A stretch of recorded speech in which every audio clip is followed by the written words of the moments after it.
Hi, I think I'm back, maybe. I don't know, at the time of recording, I tried to upload one of the other videos that we've been doing over on Rumble and Odyssey, and for everybody who came over there to come see me over the past week, I thank you all very, very, very much. It was still nice to be talking about things that I deeply care about in a less shackled form, and we won't be getting into that today because I just wanted to talk about some things, and hopefully we're up on YouTube, and if we're not, fuck it, I don't really care at this point because I got a lot on my mind and there's a lot of stuff that I need to be thinking about here. So we'll be giving you some updates probably for Thursday, and yeah, just I guess look forward to that or something. I don't know, I need to get some shit together, but what we have right now is about as clear of a frame of mind that I have that we can share with the current president of the United States of America, which, you know what, he's a great man and he's super popular, and we're going to go ahead and play this right down the middle, especially for YouTube, especially if we're up here right now, because I don't want to rock any boats now, do I? Don't want to be creating any waves, of course. God, it's so stupid, and I want to tell you guys all about it. And if you're interested as to why I had to take a week-long vacation, and I don't know, maybe potentially another one, just go over to Rumble, go over to Odyssey. I'd prefer Odyssey. It's a little bit easier to use. Everything's still up there. I do like Rumble, and if you guys are watching that over there, that's terrific. No slight against you, of course, but it's up there. We go over the stupid policies for like a half hour, and that gives you a little bit of insight, but I'll catch everybody up to speed probably tomorrow. So what we got here is apparently not a joke. Global warming is the greatest threat facing America. Full stop. That's what Joe Biden thinks, at least today. Or that's what was written on this teleprompter, because somebody forgot to put, with the exception of white supremacy or white domestic terrorism, whatever the white people are doing. And apparently maybe the white people are putting too much carbon in the air to make the frickin' frogs gay or something like that. I don't fucking know. But yeah, no, this is the cause du jour for today, because it kind of coincides very nicely with the fact that Biden is taking Air Force One all across Europe over, I think it's like an 8 or 9 day trek throughout there. Yeah, so if he wants to tell everybody that global warming, not climate change, that's weird, is the greatest threat facing America, yeah, he's really doing a lot to curb that. But as you remember, private jets are for the elites. They're not for the plebs. Come on, I need that. Brr. President Joe Biden claimed Wednesday that the greatest threat to America was global warming. Oh my God, what are we, back in fucking 2004 at this point? In a speech to American troops in the United Kingdom. Why? Try to rally them for the Great War. Wonder if he got that audience with Winston Churchill he was looking for. Or if he was out in Piccadilly Circus just talking to the fucking statue. Biden asked the nations of the world to commit to ambitious climate action. Yeah, you guys were already doing fairly well on it when Trump got you out of the Paris Climate Accord, but you know what? Hey, fucking, you'll hop back into it and just spend a bunch of money for no good fucking reason. But hey, that's all you've been good for so far. That and a couple of laughs and a son that loves to drop the N-word, which we talked about yesterday in semi-great detail. Long and short of it, if you guys didn't catch it, I don't really care that he used that, and the context in which he was telling the jokes was pretty funny. He's done a lot more sketchy shit, and if you guys get hung up in the weeds on that, you're barking up the wrong tree. I've said it more singing along to old fucking NWA tapes, so let's get over ourselves. Biden claimed that that when he was elected as vice president with Barack Obama, who we will be getting to at the end of this because he's the boss over all these people anyways. God, I'm so tired of seeing him pop up, and it's only been, what, 100 and some odd days? The Joint Chiefs of Staff told them that global warming was the greatest threat to the United States. Yes, that's why we have such a malaise across literally everything. Pop culture, sports, what have you, everything. It's the exact same thing that it has been since, what, the mid-90s? It's all the same people who are in charge, all the same people at the movie houses, everybody there. They've all been in the same place, and that's why I have this same fucking malaise. Nothing has really changed. You can't tell me that there's any big distinct difference between the decor, the home decor. You just turn on an old fucking renovation show, even from a fucking house that was built, yeah, in the late 90s. Because I remember growing up, the houses would have, what, pine cupboards, and then immediately at the beginning of the next millennium, everything kind of just went dark and then became much more angular. 90-degree angles were hot, big open concepts, glass everywhere, nice clean aesthetic look. And what do we have now? clean aesthetic look, glass everywhere, big open concepts. Really's fucking changed a lot now, hasn't it? And don't get me started on media. Nothing's changed. Nothing's fucking changed. Nothing inventive has come along. Everything's a goddamn remake. Speaking of remakes, the Biden administration, the president spoke to American troops stationed at the Royal Air Force Mindenhall base prior to his meeting with world leaders at the G7 summit of world leaders in Cornwall. Cool, they couldn't do this through Zoom, so that Biden can once again be the only asshole in the room, sitting alone, wearing a specific piece of clothing that everybody just thought looked retarded. The military set us down and let us know that the greatest threats facing America were the greatest physical threats. Oh, very sage words there. The greatest threats are the physical threats. So does that still mean that words hurt? Because that's the concept that everybody is living under. I totally 100% vehemently disagree, but okay, fine. This is not a joke. You know what the Joint Chiefs told us the greatest threat facing America was? Global warming. Global warming. That nebulous term, even if you lump in climate change, okay? What does it mean? Can you define any of this stuff? Because right now, it's just looking like one of those nebulous terms that you can make it anything you want. It's kind of like Kirsten Gillibrand calling everything infrastructure. Well, everything's global warming. So if everything's global warming, nothing's global warming. Okay? I don't even know. Okay? Maybe I'd be sympathetic if you guys had any sort of fucking tangible data out there. Oh, the world's getting warmer at 1.3 Fahrenheit degrees per year, or over the past fucking 100 years. Who gives a shit? Okay, what has it fucking changed? Mount Fuji is supposed to be completely uncovered with ice in certain parts in the summer. Okay, that hasn't happened yet. Over the past 20 years. Getting so flustered. Or was that Kilimanjaro? I don't even know. I remember watching that fucking an inconvenient propaganda piece in high school, middle school, sometime. I know I was in school. Looks like the science teacher was really doing their fucking job that day. But no, this is still the exact same fucking policy. And if you think shuffling off old Creepy Joe would be a good idea, no, then you get the cookie merchant in there. Oh my god, this bitch. We also went over her, I don't know, making the comparisons that I haven't been down to the border, but I also haven't been to Europe. Shut up. She doesn't care. It's all about enriching their own families. It's all about getting their ugly niece a fucking modeling contract. She has the sex appeal of John Lennon with AIDS. But no, she has the right last name, and she has the correct connection. So yeah, she's stunning and brave. You know, the one brave is a photographer if they bring their own lens in fear that it gets cracked. So yeah, Vice President's office on defense after faceless Kamala Cookies go viral. Oh good, it got a couple of splotches on the ears. How appropriate.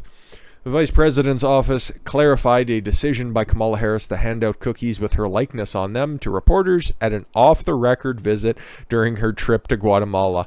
Yeah, see, it's fine because it was off the record, okay? Yeah, I just handed out creepy fucking Slenderman cookies to people who were fortunate enough to come hear me talk in Guatemala. Not to go visit, you know, the little fucking shanty towns that are down there. It's one of the poorest nations on earth. But no, give journalists cookies. Let them eat cookies. In a statement to reporters on background on Monday, the Vice President's office said that the cookies were a gift from the staff members of the team making her first foreign trip as the Vice President. You know what's sad? Because everybody seems to remember that you had less than 1 percentage point when it came to the Democratic primaries. You are about as popular as brain cancer. And yet you force your staff workers to effigize you in edible form.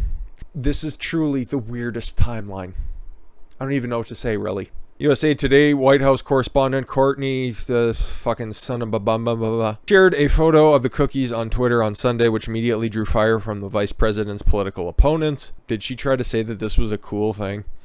VP made an off-the-record visit to the back of the plane and delivered cookies decorated with the shape of her likeness as well as Air Force Two. Okay, not a hell of a lot of context other than what you can draw from her previous employment record. Works now at USA Today, used to work for BBC America, a White House correspondent. I don't know, but she doesn't say whether it's a good thing or a bad thing.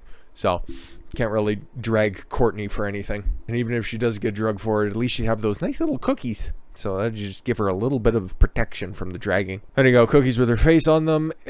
Has the border crisis rages. No, don't worry about it. She's never going to go down there to visit it anyways. Ugh. Ron Romney wrote on social media, ugh, just let the cats fucking figure it out. Who gives a shit what she has to say? But the Biden administration officials perplexed at Harris's performance during Central America trip. I don't know if this pushes off her coronation as the 47th a couple of months, maybe a year. I don't know. But this was her first opportunity to show the rest of the world that she could be somewhat presidential. And she flopped. She flopped like there was an opening at a higher position available and somebody unzipped their trousers. Like this bitch got fucking down on her face. She flopped so hard she has more than just rug burn on her knees this time around. Easy jokes are easy at the expense of an easy woman. Biden's administration officials are quietly perplexed about Vice President Harris's fumbling multiple questions about the border and are concerned her unforced errors will overshadow her first international trip, according to a report.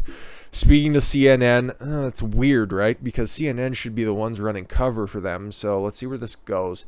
Administration officials discussed how the question of visiting the border dodged Harris for the whole trip, with her answer to NBC's Yes Lester Holt stealing the spotlight for her video work. Oh, for her work. Sorry, I was just going to say watch my video. I think it's from yesterday. Odyssey, Rumble. Soon to be bitch shoot as well. Trying to get it back up there. Who knows? At some point, you know, you're going to have to go down to the border. Oh, we are going to go to the border, sorry. A defense of Harris told Holt on Today in Guatemala, 1,308 miles away from the southern U.S.-Mexico crossing. We've been to the border, not her. So this whole thing about the border, we've been to the border. Some people have. Kids who've been drugged by coyotes have been to the border. But, you know, she hasn't personally. Harris said. Which Holt replied, you haven't been to the border. Yeah, it was awkward, and we watched the video and everything, so I shan't tread already covered grounds. Administration officials told CNN there was a real hope that the trip would be a success and voiced their concerns that what looked like ill-prepared answers to an inevitable question would overshadow it. While the sources weren't going as far as to call the trip a failure, I think you can read between the lines. The individuals conceded that the soundbite would likely continue to be used by her critics. They should be, but there'll be some infighting within the GOP. That'll probably eventually overshadow it anyways. Never count out the incompetence of the Democrats' opponents. The network also reported that the VP's team expressed their frustration by what they perceive to be questioning driven by Republican attacks, falsely painting her as the administration's borders are, rather than focused on the root cause of migration. Oh my God. Yeah, she actually said that because she's kind of retarded. Okay, Biden personally put you in charge, and then one of your officials said, no, she's not actually looking after the border, but then it was reaffirmed that she was in charge of the border. So Republican attacks, I don't know. Biden's from a far long gone age, right? But I don't think he fucked up his party registration anywhere along the way, okay? And to say that Lester Holt is somebody who came into the interview riding an elephant is a bit fucking disingenuous now.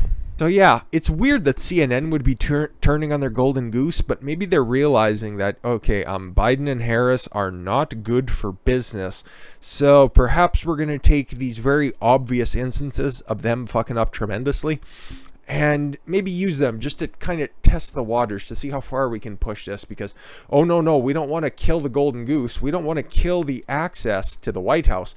But at the same time, if we're going down in flames, fuckers, if we were trying to prop you up, we're going to be dragging you down with us. Hence why Obama had to come out, okay? He can't run again. He can't hold elected office. We're not entirely sure because there's never been an opportunity, but he's still a relatively young man, especially in comparison to any other Democratic frontrunner. So we might see the Constitution questioned a little bit. I don't know if the president can accept a lower position anywhere else. We've seen in history in like the 1800s, a former president move over to the Supreme Court after his term was over. But Obama hopping back into public life in some official capacity, there are a few things that keep me up at night quite like that. But no, he's seen that his buddy was going down in flame. I'm talking about Kamala. He could give a fuck about Joe. But then he had to come out and repeat the fine people hoax, who, if anybody still believes that at this point, I've got a bridge in New York to sell you. Anyways, Obama worrisome Republicans cowed to neo-Nazi praising Trump by assaulting voting. What is that word salad? Well, former President Barack Obama said Monday during an interview with CNN's Anderson Cooper that the cause for concern that the Republican Party cowed to former President Donald Trump's claims of fraud in the 2020 presidential election by passing restrictive voting laws. How restrictive, Barry? Did you read any of them? Obama said, I think we have to worry about when one of our major political parties is willing to embrace a way of thinking about our democracy. That would be unrecognizable and unacceptable even 5 years ago or a decade ago. When you look at some of the laws that are being passed at the state legislative level, and legislators are basically saying are going to take away the certification of election process from civil servants, Secretary of States, people who are counting ballots, partisan legislatures, who may or may not decide a state electoral votes should go to one person or another. Barry, none of those election reform laws call for any of that. It's all about mail-in ballots. That's the only thing that the one in Georgia, the one that almost went through in Arizona, the one that's working its way up in Michigan, across the country, the ones that are there getting ready to, even the one in Texas, all they do is address the handling of mail-in ballots. None of that shit that you tried to go on that tangent for is there, okay? It doesn't matter how well you deliver the message. It doesn't matter what the sympathetic ear sitting across from you is nodding in agreement with. It's just not the case. That's just not the case. But that's not even, I would say in the long term, that's probably the biggest lie. But the one that's grabbing the headlines, the one that's equally shocking, is coming up as well. He continued, I thought that there were enough guardrails institutionally that even after Trump was elected, that you could have the so-called Republican establishment who would say, okay, you know, it's a problem for the White House, isn't it? Oh, no, you guys tried to do that by railroading Michael Flynn. All the Obamagate stuff that is out there. Yes, a lot of people prior to my time on video hosting platforms, have done a great job breaking that stuff down. So if you'd like a little bit of insight as to why Barry was so concerned with the incoming Trump administration, they've broken it down. And maybe that's a road that we'll need to cross sometime into the future. But as of right now, Barry tried to take it upon himself so that all of his friends that are currently enshrined in their bureaucratic positions are safe in the Senate or the House in deep blue districts. He wanted to make sure that the cash didn't stop coming in. He wanted to make sure that the influence all over the world didn't stop happening. So he had guardrails in place. He thought that they were there. And enough of the people had their opportunities to fuck everything up. They did a pretty decent job, though. Just not good enough. That's not who we are, but rather be cowed into accepting that they're finally culminating on January 6th, where they originally was, oh, don't worry, this isn't going anywhere. What? We're just letting Trump and others vent, then suddenly you have a large portion of the elected Congress going along with the falsehood. Are you retarded? Like, literally, okay? January 6th was what originally was, oh, don't worry, this isn't going in anywhere. We're just letting Trump and others vent, then suddenly have a large portion of the elected Congress going along with this falsehood. What? So now it seems like they're shifting, okay? They're pivoting to all those words that they were saying. They were so bad. I'll not bring up any of the violence or anything, unless, of course, you're still talking about Charlottesville, because that one instance is somehow the biggest talking point that there's ever been, right? One instance is some way equivalent to the nightly ransacking of Portland, or the 2020 Summer of Love, or 2015 in Dallas when 3 police officers were shot and people were marching down the streets yelling, pigs in a blanket, fry them like bacon. That's somehow equivalent to one person being run over. It doesn't seem to be concerned about Russian meddling. Oh, the Russian meddling that your girl Hillary wanted to drum up. That stuff. Or if it's a problem, if we should have a president who is saying neo-Nazis are marching in Charlottesville, there are good people on both sides. My dude, this is why, at this point, you just got to take every Democrat and you just got to march them out. Because there's none of them worth saving. I don't care how much people like Joe Manchin. He's just getting off on the fucking power rush right now, being in charge of the Senate. Kyrsten Sinema is doing the exact same thing. All you need to do is just take a look at her gun grabbing record and her roots with the Arizona Socialist Party to see exactly what her colors are. She is no way sympathetic. She is no way bipartisan whatsoever. All of them, round them up, lead them out into the field, and bring in a new crop. I don't care. Whenever they argue like this with lies. It's never, ever in good faith. And it's fucking tiring. Disingenuous assholes. Yeah, but remember, his campaign slogan was hope. What? Hope that you could fuck the country? Ah, well, don't worry. Your old boy is in there and he's doing a pretty fucking good job. But with that said, thank you all very much for the gift of your time. I've been Don Consuelo. I want you to follow your gut and get after it. Take care, everyone.